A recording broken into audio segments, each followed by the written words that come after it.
Amis internautes et fans de ABM Sport, bienvenue dans la compilation de la troisième journée de la Ligue Pro dans la zone A. Après ces déboires, Béké Football Club revient à la compétition et pour sa première officielle, le point du nul à l'extérieur ne peut être qu'un bonus.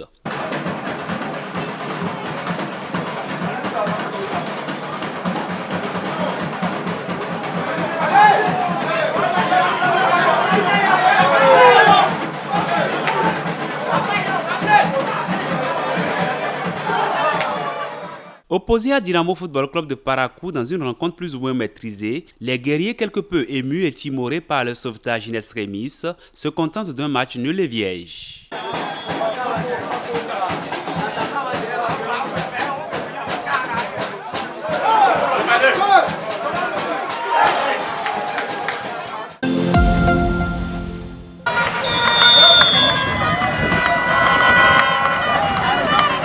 Damissa FC continue d'imprimer son rythme infernal à la tête du peloton de la zone A du championnat professionnel. Jusque-là, aucun autre club ne fait mieux que celui de Ndali. Les trois premiers qui ont osé croiser le regard des félins y ont laissé leur peau. Les dernières victimes en date, ce sont les Panthères de Djougou. De l'autre côté de Panthères de Djougou, c'est la deuxième sortie, d'autant plus que lors de la deuxième journée, ils étaient en repos.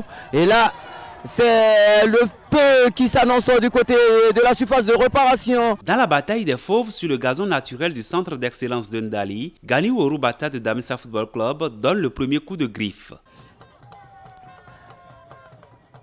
Très rapidement joué avec le dossard numéro 6 qui va retrouver son capitaine, le dossard numéro 4. La bataille continue toujours avec Sabio Mouizo. Sabio Mouizo qui va essayer de renvoyer la balle en profondeur pour Issa Issa. Issa Issa qui va essayer de conduire la balle, de rentrer en profondeur pour Tokoro Daouda. Attention Daouda pour qui? Et c'est l'ouverture du score. Gagné, on a tapé, ouvre son compte à but pour cette saison.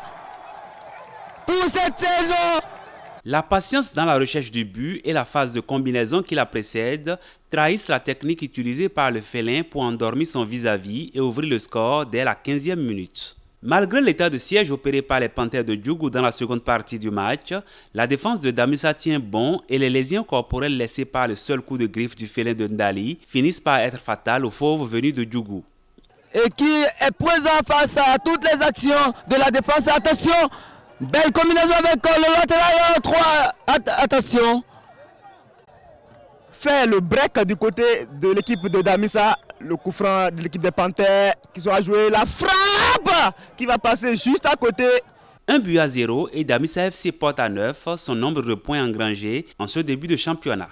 Ah oui, et c'est fait, c'est terminé pour cette rencontre avec la nouvelle victoire pour Damissa Football Club de Ndali qui s'impose.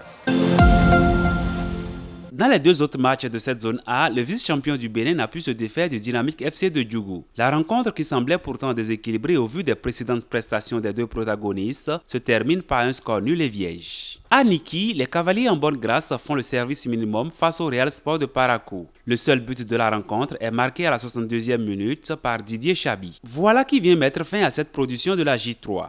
Merci de nous avoir suivis et rendez-vous pour un autre numéro de votre compile. Restez toujours scotchés aux productions de votre agence ABM Sport, au cœur de l'actualité sportive au Bénin.